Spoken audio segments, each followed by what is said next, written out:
오늘 베드로 전서 1장 3절과 9절 그리고 로마서 6장 4절부터 6절의 말씀을 통해서 예수를 믿는다는 것이 어떤 내용을 가지고 있는지를 계속해서 말씀을 드리려고 합니다. 오늘은 특히 부활과 관련되어서 말씀을 드리려고 하는데, 우리는 지난주에 우리가 예수를 믿는다고 하는 것은 자기를 부인하고 자기 십자가를 지고 예수를 쫓는 것이다, 그렇게 말씀을 드렸습니다. 자기의 십자가를 진다라고 하는 것은 결국 사형 틀에 자신의 몸을 내어주는 것과 같은 것이죠. 그럼으로써 우리가 예수의 제자가 된다라고 하는 것은 내 생명까지도 예수 그리스도를 향하는 것으로, 내 생명을 다 바쳐서라도 예수 그리스도를 쫓는 것으로, 그렇게 예수의 제자가 되는 것이다 라고 말씀을 드렸습니다.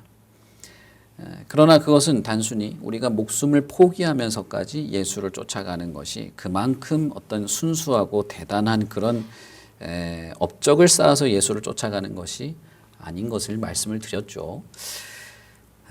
우리가 우리의 생명을 내어주는 것까지 하면서 예수를 쫓아가야 하는 그 이유는, 우리는 예수께서 우리에게 베푸시는 참된 생명, 영원한 생명력을 바라보기 때문인 것입니다. 그것을 우리가 부활과 관련지어서 더 연장해서 생각해 볼 수 있을 겁니다. 오늘 우리가 읽은 베드로 전서에서는 우리 신자들에게 산 소망이 있다라고 말합니다. 이 1장 3절에 보시면 베드로는 예수 그리스도의 아버지 하나님께서 예수 그리스도를 죽은 자 가운데서 부활하게 하심으로써 우리를 거듭나게 하시는 것이 확실하다라고 하며 산 소망이 있게 한다, 우리들에게 산 소망이 있게 한다라고 말합니다. 이 한 구절에 이미 부활과 거듭남과 신자의 산 소망에 대한 이야기들을 하고 있는 것이죠. 여기에서 3절에서 보시면 우리가 거듭나는 것은, 거듭나는 어떤 직접적인 뭐라고 해야 될까요? 동기 혹은 우리를 거듭나게 하시는 분은 하나님의 긍휼, 하나님 자신인 것을 알 수가 있죠. 그리고 하나님은 우리가 산 소망을 가지고 살게 하시는 분임을 알 수 있습니다. 그러니까 여러분, 우리가 거듭나는 것은 누가 가능하게 하는 것이냐? 하나님이 우리를 가능하게 거듭나게 하십니다. 그리고 우리로 하여금 살아있는 소망을 가지고 살아가게 하시는 분은 누구냐? 그것도 하나님이십니다. 그런데 그 하나님께서 어떤 방법을 통해서 우리에게 그것을 베푸시느냐 하면 예수 그리스도의 부활을 통하여 그것이 가능하게 하였다라고 하는 것입니다. 기독교에서 예수의 부활만큼 중요한 것이 없을 겁니다. 예수의 부활이 없다면 모든 것이 다 의미가 없어지게 되는 것이죠. 오늘 베드로 전서 1장 3절에 보시면 하나님께서 그의 긍휼을 따라서 예수 그리스도를 부활하게 하심으로 말미암아 우리가 거듭나는 것이 확실한, 예수 그리스도 안에 있는 자들이 거듭나게 되는 것이 확실하게 했다는 거예요. 그리고 예수 그리스도 안에 있는 자들이 그리스도의 부활로 말미암아 살아있는 소망을 가지게 했다라고 하는 것입니다. 그러니 여러분 어떻습니까? 우리는 마치 울타리 안에 있는 양떼와 같아서 그리스도라고 하는 울타리 안에 있는데, 하나님께서 이 울타리인 그리스도를 부활하게 하심으로써 우리가 그 부활의 모든 어떤 생명력이나 산 소망을 얻게 되는, 그렇게 말씀하시는 것이죠. 그러므로 거듭난 신자들은 산 소망을 가지고 살아갑니다. 그리스도인들은 살아있는 소망을 가지고 있는 사람들이고 거듭난 사람들이고, 그들은 영적으로 살아있고 그들이 가지고 있는 소망도 살아있는 것입니다. 그 소망이 살아있다라고 말하는 것은 이 소망이 죽어버리고 의미가 없고 어떤 실체가 없는 개념에 모호한 것이 아니라는 뜻입니다. 그러므로 산 소망은 실체가 있고 역사적이고 실현되는 것을 말하는 것이죠. 왜 그것을 살아있는 소망이라고 말할까요? 왜냐하면 이 소망이 죽은 자로부터 얻어진 것이 아니고 살아있는 분으로부터 얻어진 것이기에 이 소망이 살아있다라고 하는 것입니다. 살아있기 때문에 어떻습니까, 여러분? 살아있기 때문에 썩지 않는 것이죠. 살아있기 때문에 더러워지지 않는 것이고 살아있기 때문에 쇠하지 않는 것이다. 이 소망은 썩지 않고 더럽지 않고 쇠하지 않는 유업을 말한다. 기업을 말한다. 좀 더 쉽게 말하면 상속을 말한다. 더 쉽게 말하면 천상의 삶을 말한다는 것입니다. 바울 사도 베드로는 이렇게 말합니다. 예수 그리스도의 부활로 말미암아 우리는 썩지 않고 더럽지 않고 쇠하지 아니하는 이 기업을, 다시 말하면 살아있는 것인데 이것이 실체적이고 역사적이고 실현되는 바로 이것을 우리는 소망으로 얻게 된다라고 말하는 것입니다. 이것은 천상의 삶을 말하는 것이고 이것을 9절에서는 뭐라고 말합니까? 영혼의 구원이다라고 말하는 것이죠. 이것은 믿음의 결과, 믿음의 보상입니다. 자, 그러면 우리가 3절부터 9절까지의 내용을 아주 간략하게 요약을 한다면 우리가 예수 그리스도를 믿는 것은 예수 그리스도 안에서 부활하신 예수 그리스도의 생명력을 누리는, 거듭나게 되는 것을 말하는 것이고, 믿음과 사랑과 소망, 특별히 하늘에 간직하고 있는 썩지 않고 더럽지 않고 쇠하지 않는 유업을 얻게 되는 것이고, 그것이 우리에게 천상의 삶을 약속하는 것인데, 이것이 우리의 믿음의 결과, 믿음의 보상 혹은 믿음의 어떤 갚으시는 어떤 믿음의 목표라고 할 수도 있겠죠. 믿음의 결과가 우리가 말하는 바로 이 구원이다라고 말하는 것입니다. 자, 그러면 여러분, 우리가 믿음에 대해서, 믿는 것에 대해서 벌써 9주나 얘기를 했는데, 오늘 이 베드로전서에서 이 믿음과 부활이 아주 밀접한 관계가 있는 것으로 말하고 있는 것을 아실 수 있을 겁니다. 그리고 이 예수 그리스도의 부활로 말미암아 이 믿음의 결과가 산 소망으로, 결국은 천상의 삶으로 연결될 수 있게 된 것은 결단코 취소되거나 어그러지거나 중간에 실패하거나 없어지지 않게 되는 것임을 말하고 있죠. 그것을 우리가 어떻게 알 수 있습니까? 베드로 사도는 이 유업은 하늘에 간직되고 있다라고 말하고 있습니다.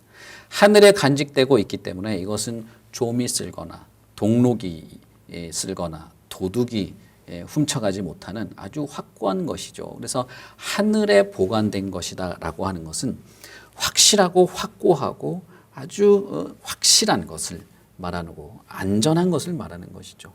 골로새서에서는 뭐라고 말합니까? 당신들이 예수 그리스도를 믿는 그 순간부터 소망을 얻게 되었는데 이 소망은 하늘에 쌓아둔 것입니다. 이렇게 말했죠. 바울 사도와 마찬가지로 베드로도 이렇게 말합니다. 이 유업은 너희를 위하여 하늘에 간직한 것이다 라고 말합니다.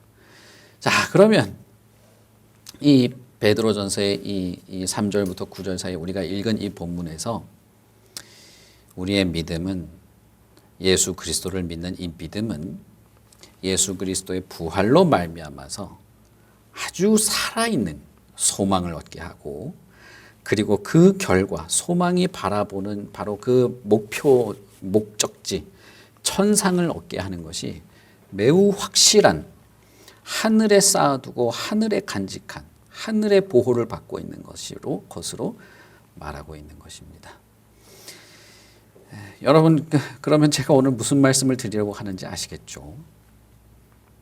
우리가 예수를 믿습니다라고 할 때는 예수 그리스도께서 부활하셔서 우리가 예수를 믿는 이 믿음이 실패하지 않고 반드시 하나님께서 약속하신 천상의 유업을 얻게 될 것을 믿는 것을 말하는 것입니다. 만약 예수 그리스도가 부활하지 않았다면, 그분이 죽는 것으로 끝났다면, 그분이 나를 대신해서 죽으시고 핍박받으시고 하는 것까지는 말할 수 있겠죠. 거기까지는 참 좋겠죠. 그러나 그것으로 끝 아닙니까? 예수 그리스도가 실제로 살아나시고 부활하시고 지금도 살아계신 분으로서 천상에 우리가 있을 유업을 준비하고 계시는 분임을 믿는 것이야말로 예수 그리스도를 믿는 것입니다. 우리가 예수를 믿는다고 할 때 이것을 빼놓을 수 없는 것이죠. 여러분, 우리 중에 부활을 믿습니까? 하면 아니요, 나는 부활은 안 믿습니다. 이런 사람은 아무도 없을 거예요. 그런데 여러분, 그러면 당신에게 부활은 도대체 무슨 의미가 있습니까? 부활이 뭔데 그 부활을 믿고 있습니까? 라고 하면 여러분은 우리는 뭐라고 대답할 수 있을까요? 물론 우리가 모른다고 혹은 잘 알지 못한다고 그가 믿음이 없다 이렇게 말할 수는 없을 거예요. 그러나 제가 몇 주에간에 걸쳐서 계속 말하는 것처럼 우리는 알고 아는 만큼 믿고 또 아는 만큼 성장하게 되는 것입니다. 우리의 믿음이 더 확고한 것을 알고 그에 따라 믿음의 삶을 살아가는 일에도 모호하기보다는 더 분명한 것이 좋은 것입니다. 베드로는 예수 그리스도의 부활로 말미암아 하나님이 이 신자들, 하나님의 백성들을 거듭나게 하시는 것을 확실하게 했다라고 말합니다. 사실상 하나님께서 우리를 거듭나게 하시는 것을 우리가 어떻게 확신할 수 있습니까? 예수를 믿는 순간 내가 거듭납니다. 예수를 믿는다는 것은 거듭남을 말합니다. 제가 첫 시간에 말씀드린 것이 거듭남인데 그것을 우리가 어떻게 확신할 수 있습니까? 아, 그렇구나. 목사가 말했으니까 맞는 말이겠구나. 그것이 아니라 예수 그리스도가 부활하신 것을 보고 우리는 확신할 수 있는 것입니다. 예수 그리스도의 부활이 사실이 아니라면 사실상 우리의 거듭남도 확신할 수 없는 것이죠. 하나님의 구속 역사는 예수 그리스도의 부활로 말미암아 우리는 최종적으로 확실하게 알 수 있게 되는 것입니다. 신자들이 가지게 된 소망이 살아있는 소망인 것은 예수께서 죽음으로 끝난 것이 아니라 부활하셨기 때문인 것이죠. 하나님이 예수 그리스도를 죽은 자 가운데서 살리심으로써 우리 예수 그리스도 안에 있는 모든 신자들을 자신의 자녀로 삼으시기 때문에 우리는 거듭남 그리고 살아있는 소망을 얻게 되는 것입니다. 그러므로 우리는 예수 그리스도를 죽은 자 가운데서 살리신 하나님의 부활의 능력이 우리를 거듭나게 할 것이다. 우리를 새롭게 살게 할 것이다. 죽은 자조차도 살리시는 그분의 능력이 우리의 마음을, 우리의 영혼을 새롭게 할 것이 아닌가라고 하는 것을 알고 믿게 되는 것입니다. 하나님께서 우리에게 주시는 거듭나게 하는 이 새로운 생명은 죽음을 극복한 생명이기 때문에 쇠하거나 썩거나 더러워진 것이 아닙니다. 그렇기에 하늘에 누리는 삶의 적당한 생명이 되는 것이죠. 우리는 한계를 가지고 있습니다. 우리가 가지고 있는 이 생명이라고 하는 것은 한계가 있는 것이죠. 그러나 영원한 천상에서 우리가 살아간다고 할 때는 영원한 생명을 가지고 있어야 하는 것이 맞겠죠. 그것이 논리적으로 합당한 것이겠죠. 그런데 어떤 것이 그 영원한 하나님의 나라에 어울릴 만한 생명이겠냐는 거예요. 그것은 죽는 것이 없어야 되겠죠. 죽음을 극복한 생명이어야 하고 죽음을 극복했으니 더 이상은 쇠하지 않는 생명이 될 것입니다. 그러므로 저와 여러분이 예수 그리스도를 믿고 우리는 영원한 생명을 얻어서 천국에 가게 될 것입니다 라고 할 때에 부활, 죽음을 극복하는 영원한 생명, 이 강력한 생명력이 없이는 도무지 이것이 가능하지 않게 되는 것입니다. 그렇기 때문에 요한복음에서 예수님은 니고데모에게 이렇게 말하죠. 진실로 진실로 내게 이르노니 사람이 물과 성령으로 나지 않으면 하나님의 나라에 들어갈 수 없느니라. 이것이 어떤 자격 요건이라는 것이라기보다는 그 생명이 없으면 하나님 나라에 존재할 수조차 없다는 것입니다. 그 나라가 영원한 나라인데 영원한 생명이 없이 어떻게 그 나라에 있을 수 있겠습니까? 그러니 우리는 부활이야말로 우리에게 아주 중요한 아주 핵심적인 믿음의 내용이라고 할 수 있는 것입니다. 그렇다면 하나님 나라 혹은 썩지 않는 쇠하지 않는 영원한 생명 혹은 구원이라고 말하는 이 복을 우리는 무엇으로 이 복이라고 하는 것이 무엇으로 우리에게 가능하게 되겠습니까? 그것은 우리가 너무나 잘 알고 있죠. 5절에서도 말하는 것처럼 이것은 믿음으로만 가능한 것입니다. 오직 믿음이라고 하는 방식으로만 하나님께서 약속하신 영원한 생명 혹은 거듭남 혹은 산소망 혹은 천상의 그 하나님 나라에서 삶은 이미 하나님이 다 어떻게 하겠다 주겠다 다 말씀하신 이것이 어떻게 우리에게 가능하냐면 믿음으로만 가능한 겁니다. 예수 그리스도를 믿는 믿음이라고 하는 이 방식을 통해서만 이 구원이, 이 거듭남이, 이 산소망이, 이 유업이 우리에게 얻어지게 되는 것입니다. 하나님은 긍휼하셔서 우리에게 이것을 허락하셨어요. 긍휼하신 하나님이 믿음으로 이것이 가능하도록 하신 것입니다. 그리고 이 믿음 또한 하나님의 긍휼 때문에 우리가 얻게 되는 것이죠. 우리는 믿음으로 말미암아 구원을 얻게 됩니다. 그렇다면 여러분, 우리는 무엇을 믿을 거냐는 거예요. 제가 처음부터 계속 똑같은 말씀만 드리는데 그렇다면 여러분 우리는 무엇을 믿습니까?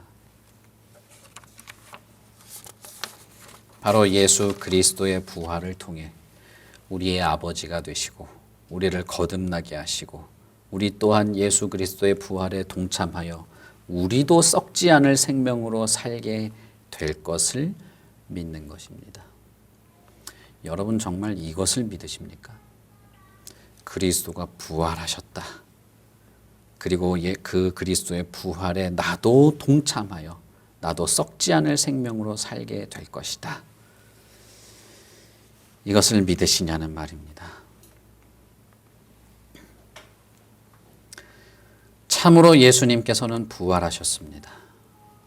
만약 부활이 거짓이라면 우리가 믿는 믿음의 모든 내용은 헛된 것이 됩니다. 죄 사함도 헛되고 구원도 헛되고 그야말로 기독교의 모든 것이 헛되게 됩니다.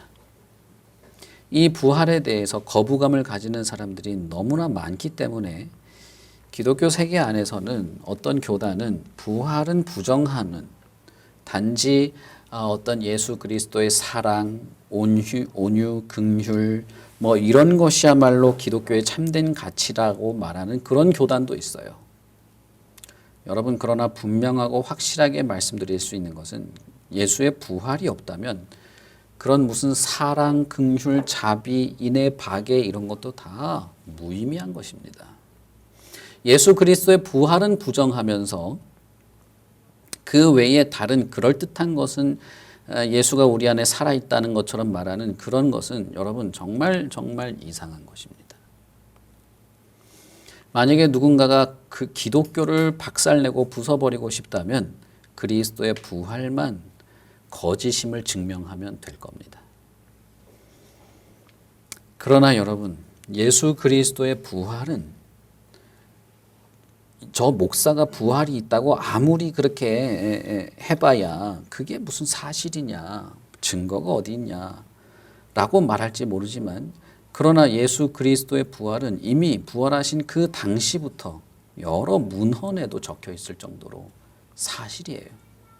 많은 사람들이 목격을 했고 심지어는 그 빈 무덤에 대한 공식적인 기록까지 남아있을 정도로 그것은 사실입니다. 이것을 신화다. 예수 그리스도의 제자들이 자신의 선생의 어떤 불멸성을 만들어내려고 조작한 것이다 라고 하는 사람들도 있습니다.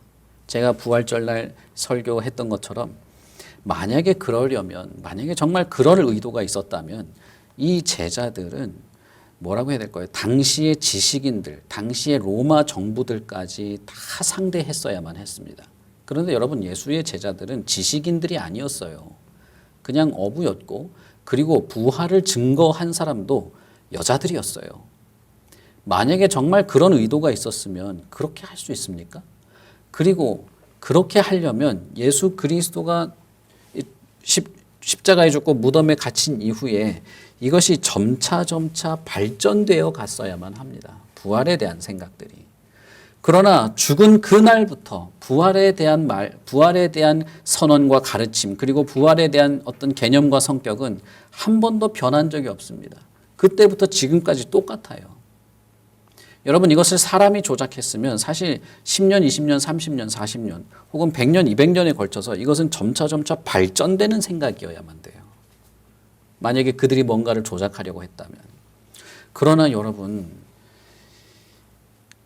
이 자들이 로마에 의해서 참수형을 당하고 짐승들에게 몸이 찢겨 죽는 그런 때조차도 부활을 증거했습니다. 예수 그리스도가 죽은 그 주부터, 그때부터, 이미 한 달도 채 되기 전부터 예수의 제자들, 여자들이 예수가 부활하신 것을 증거했습니다. 이게 만약에 50년 뒤에 예수가 신격화됐다 이러면 모르겠지만 그런 것이 아니에요. 여러분, 다른 종교들의 교주들을 보십시오. 기록들을 보면 신격화되는 과정이 있어요. 제가 지난주에 말씀드렸던가요? 얼마 전에 말씀드렸던가요? 그 예수는 역사다라고 하는 책이 있습니다. 그 책에 보면 그 사람이 아주 그 미국의 유명한 기자였는데 그가 기독교를 허구라는 것을 증명하고 싶어서 기자로서 많은 사람들을 인터뷰하고 수많은 문헌들을 조사하다가 결국 이것은 사실이구나라고 하는 것을 깨닫고 그 자신이 기독교로 개종하게 되는 내용을 적은 책입니다. 그 사람이 실제 미국의 그 공신력 있는 그 언론의 기자였습니다. 그리고 그분이 지금 목사가 됐어요. 물론 그분은 뭐 우리랑 신학적인 그 방향은 다를 수 있을지 모르지만 그가 했던 그 역사를 추적하는 방식은 사실에 입각해서 찾아보려고 해도 부활을 부정할 만한 근거나 증거가 빈약하다는 것입니다. 제가 오늘 여러분들에게 무슨 역사적이거나 논리적이거나 과학적이거나 학문적인 걸 말씀드리려고 하는 것은 아니에요. 다만 예수 그리스도의 부활이야말로 우리의 믿음의 가장 핵심적인 내용의 하나라는 것입니다.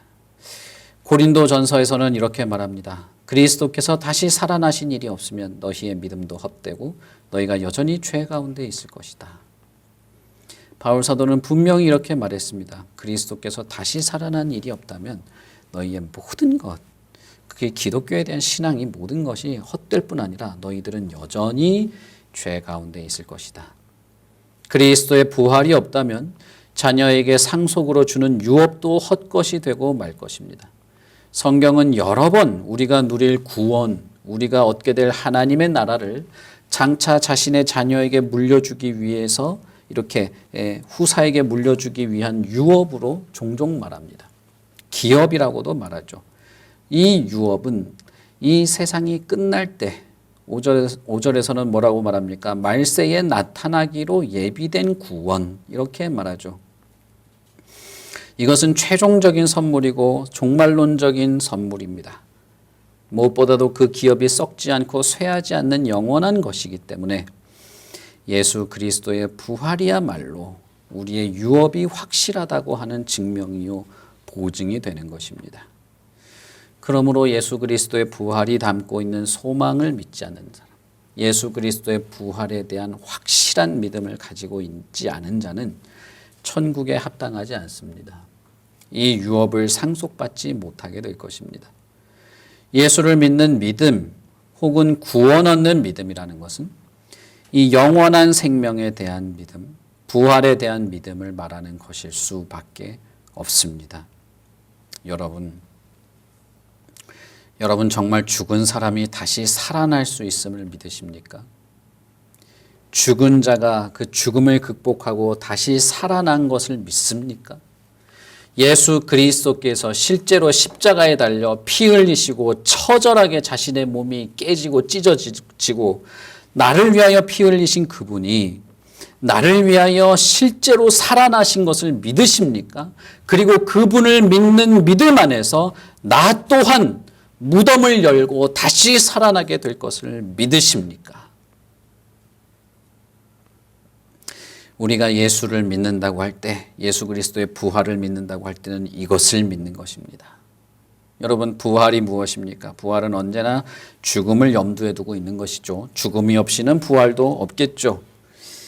자기를 부인하고 자기의 십자가를 지고 나를 따르라. 자신의 목숨까지도 내어줄지라도 주님을 따르고 주님의 제자가 된다고 하는 것은 결국은 부활에 대한 믿음이 없이는 가능하지 않을 겁니다. 내가 나를 향하여 울부짖으며 달려오는 저 짐승의 아가리 앞에서도 예수 그리스도를 부인하지 않을 수 있는 것은 내가 부활한다는 것을 믿었기 때문인 것이죠. 우리나라에도 거의 130년, 150년, 아니 200년 됐죠. 200년 전에 우리나라에도 그 당시에는 성경이 다 있지도 않고 마태복음 몇 장만 가지고 그것을 읽은 사람들조차도 자신의 목이 잘리는 순간에도 예수 그리스도를 인정하고 끝까지 신뢰했던 우리의 조상들이 있습니다. 여러분, 강가에서 성경책 가지고 있던 사람, 예수를 믿는 사람, 예수를 전했던 사람 강가에서 줄을 쫙 세워놓고 예수를 믿느냐라고 물어보고 한 사람씩 심장을 찔러서 죽였습니다. 이게 우리나라에 실제 있었던 일이에요. 여러분 한번 생각해 보십시오. 동네 사람들이 쭉 서 있는데 한 명씩 죽어가면서 내 차례로 다가온다고 한번 생각해 보십시오. 그 유교 국가가 오직 하나님이 나의 유일한 경배의 대상임을 지난주에 말씀드린 것처럼 오직 예수 그리스도가 나의 주이심을 내 조상신을 섬기던 나라 아닙니까? 수백 년 동안. 어떻게 그럴 수 있었습니까? 그리고 한 사람씩 차례대로 심장이 찔려서 죽어가고 있는데 내 차례에 와서 나 예수님이 나의 구원자라고 어떻게 말할 수 있습니까? 이건 대범하고 담대하고 무슨 용기가 있고 기강이 있고 한 거하고는 다른 거예요. 내가 확실하게 죽음에도 부활할 수 있다고 하는 것을 믿지 않고서 어떻게 그렇게 할 수가 있겠습니까? 여러분, 우리가 잘 아는 그 토마스 선교사, 우리 선교하면 항상 나오는 그 토마스 선교사, 그분이 배에서 내려서 강가에 배에서 내린 그 선착장에서 그대로 칼에 찔려 죽었잖아요. 그분이 예수를 전하냐, 목사냐, 성경책 어딨냐 물어볼 때 그대로 자신의 믿음을 고백하고 심장이 찔려 죽었습니다. 어떻게 그럴 수 있었을까요? 먼 타국 땅에 와서, 미국에 살던 사람이 먼 타국 땅에 와서 한국에 발을 딛자마자 목숨이 다하는 그 토마스 선교사가 누구한테 전도한 적이 없어요. 아무한테도 없습니다. 내리자마자 죽었기 때문에. 내리고 그 옆에 있던 꼬마한테 성경책을 전해준 게 다예요. 그 꼬마가 그 성경책을 가지고 무서워가지고 이거 가지고 있으면 자기도 죽을까 봐 고물상에 팔아버렸어요. 그 당시 종이가 귀한데 성경은 종이로 되어 있었기 때문에. 근데 이 고물상이 종이가 그 당시 조선 땅에 종이가 귀하니까 벽지로 바른 겁니다. 문풍지로. 그리고 그 사람이 벽지로 받은 성경 덕지덕지 붙어있는 거 성경을 보고 믿고 예수를 믿는 사람이 돼서 전도자가 됐어요. 그 고물상이. 여러분 그럴 수 있습니까? 며칠 전에 부둣가에서 동네 사람들이 칼에 찔려 죽고 배에서 내린 사람이 외국인이 칼에 찔려 죽는 것을 보고 어떻게 그럴 수 있냐 이 말이에요. 부활에 대한 믿음은 여러분 개념이나 기분이 아닙니다. 이것은 실제고 저와 여러분의 삶을 규정짓는 것이에요. 왜 우리가 이 땅에서 죽음을 두려워하지 않고도 주님을 쫓아갈 수 있습니까? 왜 우리가 이 땅에서 지독한 핍박과 곤란과 곤고를 당하면서도 오히려 천상을 바라보며 살아갈 수 있습니까? 왜 그 고난을 피할 것으로 여기지 않고 오히려 더 기뻐하며 잘 감당하려고 했습니까?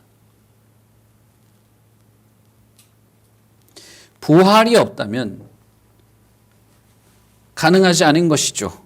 부활은 언제나 죽음을 염두에 두고 있기에 죽음 없이는 부활이 있을 수 없기에 부활에 대한 믿음은 우리 자신이 그리스도와 함께 죽는 것임을 염두에 두고 있는 것입니다. 여러분, 만약 저와 여러분이 부활을 믿는 것이 확실하다면 저와 여러분은 예수 그리스도와 함께 죽는 것도 확실하게 믿고 있을 거예요. 여러분이 정말 부활에 대한 믿음이 확고하다면 나는 예수 그리스도와 함께 예수 그리스도를 위해서 죽고자 하실 겁니다. 그런데 그런 것도 없이 부활을 믿는다고 할 수 있을까요? 그런 것도 없이 예수 그리스도를 믿고 나는 천상을 바라본다고 할 수 있을까요? 조그만 상처, 조그만 어려움, 조그만 고통, 주님을 섬기고 복음을 전하는데 두려움에 떨면서 아무것도 하지 못하는 그것이 부활을 믿는 것일까요? 세상에서 내가 얻어질 것을 못 누릴까 봐, 세상 사람들에게 비아냥을 듣고 화살을 받을까 봐 두려워한다면 그것이 부활을 믿는 것일까요? 지난주에 말씀드린 것처럼 누가 망대를 세울 때 그 비용을 생각하지 않고 망대를 세우겠는가? 누가 예수를 믿는다고 할 때 자기 십자가를 지고 주님을 쫓는 것을 생각할 때 부활을 믿지 않는다면, 부활에 대한 소망을 갖지 않는다면, 부활이 나에게 확고해서 심지어는 내가 그리스도 안에서 나는 죽는 것도 확고하게 믿지 않는다면 어떻게 믿고자 할 수 있을까? 나도 예수를 믿겠습니다 라고 할 수 있을까? 빌립보서에서 바울은 이렇게 말합니다. 내가 그리스도와 그 부활의 권능과 그 고난에 참여함을 알고자 하여 그의 죽으심을 본받아 어떻게 해서든지 죽은 자 가운데서 부활에 이르려 한다라고 말했습니다. 여러분, 바울 사도는 옥중에 갇혔을 때 그 교인들에게 이렇게 말하죠. 나는 죽는 것도 참 좋아. 죽으면 죽는 것도 유익할 것 같아. 그러나 내가 주님을 위해서, 당신들을 위해서 내가 살아있는 것이 더 유익하다면 주님께서 너를 살려주실 거야 라고 말하죠. 여러분, 고통을 피하는 방식이 아니고 바울 사도가 감옥에 갇혀 있다 보니까 이렇게 사느니 차라리 죽는 게 낫겠다 그런 말을 한 게 아니에요.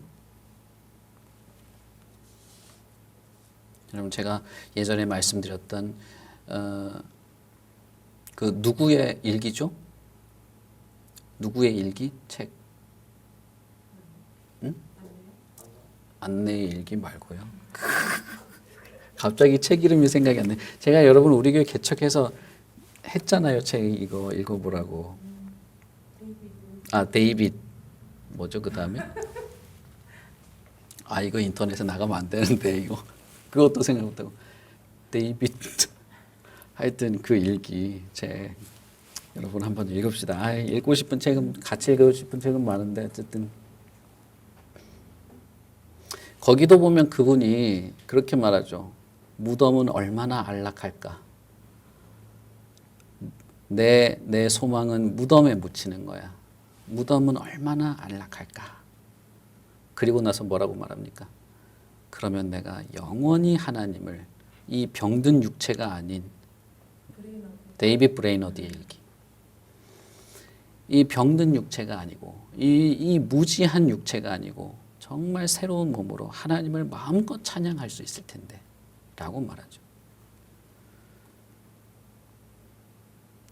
여러분, 단지 예수 그리스도를 믿으니 단지 기분이 좋아지는 그런 것을 약속하지 않아요. 예수님은 십자가를 지고 나를 쫓으라고 말씀하셨고 우리는 예수 그리스도의 부활에 담겨 있는 참된 생명으로 새로워질 것을 기뻐하며 그 고난에도 참여하게 되는 것입니다. 우리가 읽은 로마서에서 뭐라고 말하죠? 그러므로 우리가 그의 죽으심과 합하여 세례를 받음으로 그와 함께 장사되었다. 이는 아버지의 영광으로 말미암아 그리스도를 죽은 자 가운데서 살리시는 것 같이 우리도 새 생명 가운데 행하도록 하려 함이라. 만일 우리가 그의 죽으심과 같은 모양으로 연합한 자가 된다면 또 그의 부활과 같은 모양으로 연합한 자도 될 것이다. 우리가 알거니와 우리의 옛 사람이 예수와 함께 십자가에 못 박힌 것은 죄의 몸이 죽어 다시는 우리가 죄에게 종노릇하지 않으려 함이다. 이와 같이 너희도 너희 자신을 죄에 대하여는 죽은 자로 여기고 그리스도 예수 안에서 하나님께 대하여는 살아있는 자로 여겨라. 여러분, 우리는 이 두 가지 사실, 그리스도 안에서 죽고 그리스도 안에서 산다고 하는 이 부활을 믿고 그 믿음 안에서 살아가는 것입니다. 우리는 참으로 부활에 참여하게 될 것입니다. 영원한 생명을 누리게 될 것입니다. 그러나 또한 우리의 이 비루한 생각과 죄에 대한 욕망과 허탄한 생각과 망상, 이기심, 자기의 원망과 분노, 게으름, 이것을 또한 예수 그리스도 안에서 죽이는 것도 하는 것이죠.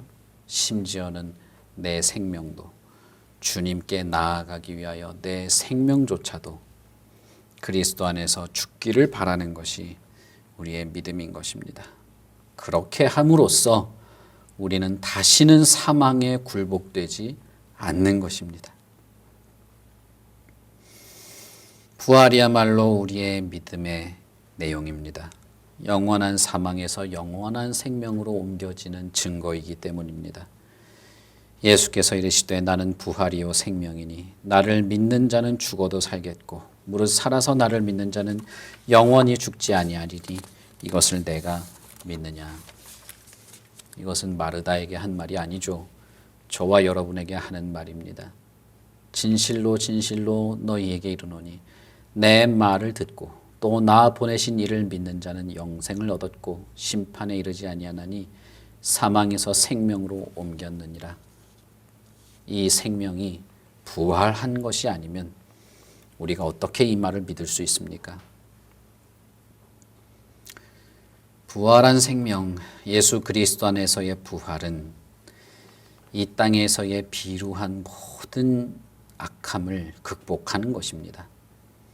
하나님께서 예수 그리스도 안에서 우리에게도 베푸시는 이 부활의 생명은 어떠한 악과 슬픔도 침범할 수 없는 완벽하고 강력한 생명력입니다. 그래서 요한은 이렇게 말합니다. 모든 눈물을 그 눈에서 닦아주시니 다시는 사망이 없고 애통하는 것이나 곡하는 것이나 아픈 것이 다시 있지 않다. 처음 것들이 다 지나갔기 때문이다 라고 말합니다. 이 하나님의 유업, 우리의 믿음의 궁극적인 목표, 이 우리의 믿음의 결과인 이 유업은 그리스도와 함께 부활한 자들만이 얻을 수 있는 것입니다. 이 유업은 이 세상에 속한 것이 아니라 하나님께 속한 것이기에 우리는 하나님으로부터 이 유업을 얻기를 바라는 것이죠. 그렇다면 이 유한한 세상이 아니라 부활하고 영원한 생명을 소망하며 살아가는 자들의 현재의 삶은 어떠해야 하겠습니까? 베드로는 1장 13절에 이렇게 말합니다. 그러므로 너희 마음의 허리를 동이고 근신하여 예수 그리스도께서 나타나실 때에 너희에게 가져다 주실 은혜를 온전히 바랄지어다 라고 말합니다. 그렇기 때문에 현재의 삶에 낙담하거나 파묻혀 살지 말고 오히려 주님께서 다시 오실 때 우리에게 주실 은혜를 바라며 살아가라라고 말하는 것이죠. 우리가 읽은 본문에서도 뭐라고 말합니까? 너희가 이제 여러 가지 시험으로 말미암아 잠깐 근심하게 되겠지만 심지어는 불로 연단하여도 녹아 없어지는 그런 정도의 금보다도 너희들은 더 견고하고 그리스도께서 나타나실 때 칭찬과 영광과 존귀를 얻게 될 것이니 오히려 주를 바라보며 기뻐하라라고 하고 있습니다. 왜요? 그리스도께서 죽은 걸로 끝난 게 아니고 부활하셔서 지금도 살아있기에 이 살아있는 우리 주 예수 그리스도를 바라보며 기뻐하라는 것입니다. 여러분,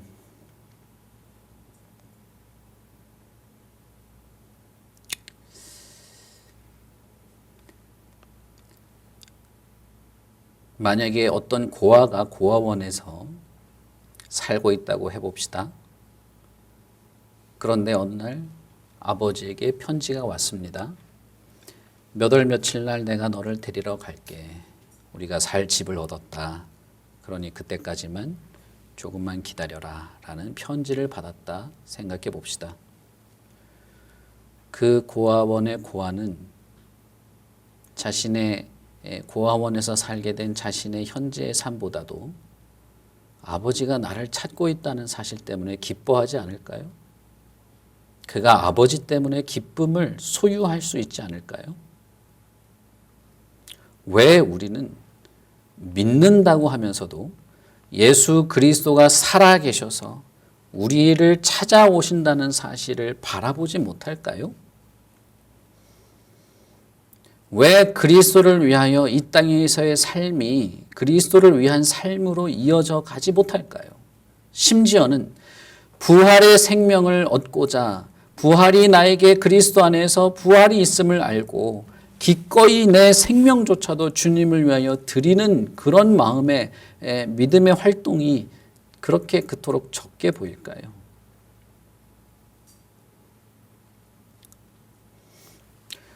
우리는 예수를 믿어 영원한 생명을 얻고자 하는 자들입니다. 그렇다면 예수님의 부활의 은혜, 그분이 참으로 다시 살아나시고 우리를 위하여 다시 이 땅에 오실 것이고 그렇게 예수 그리스도를 살리신 하나님의 구원의 능력이 죽은 자를 살리시는 구원의 능력이 예수 그리스도 안에 있는 우리를 거듭나게 하시며 산 소망을 주시는 하나님이신 사실을 우리는 믿는 것입니다. 그러니 여러분, 예수를 믿는다는 것은 바로 이 사실, 그리스도의 부활과 우리가 그의 부활과 함께 부활할 것이라는 사실을 믿고 부활에 근거하여서 이 땅을 살아가는 겁니다. 부활에 근거한 삶을 살아가는 것이에요. 그것이 우리가 예수를 믿는 믿음에 포함된 내용입니다. 여러 가지 시험과 근심의 상황 속에서 근심할 수는 있으나 그러나 기뻐하는 삶이 되는 것. 우리가 이 땅에서 누리고 싶은 것이 많고 어떤 것들이 많지만 그러나 부활의 생명을 바라보며 오히려 이 땅에서의 삶에 집착하지 않게 되는 것. 심지어는 내 생명조차도 주님을 위하여 드리고자 하는 마음이 기뻐서 시작되는 어떤 동기의 일들, 기꺼이 나보다 남을 더 낫게 여기고 기꺼이 다른 일을 위해서 기도하며 기꺼이 주님의 주신 사명을 감당하는 것. 여러분, 그것이 다 믿음에 포함된 거예요. 그것이 우리의 삶에 있는 것이죠. 그러니 여러분, 예수 그리스도를 믿으십시오. 그분의 부활을 믿으시고 그분을 살리시는 하나님을 믿고 의지하시고 의뢰하시고 그리고 부활에 합당한 삶을 살아가십시오. 그것이 우리에게 있는 예수를 믿는 믿음이라 생각합니다. 우리 같이 기도하겠습니다.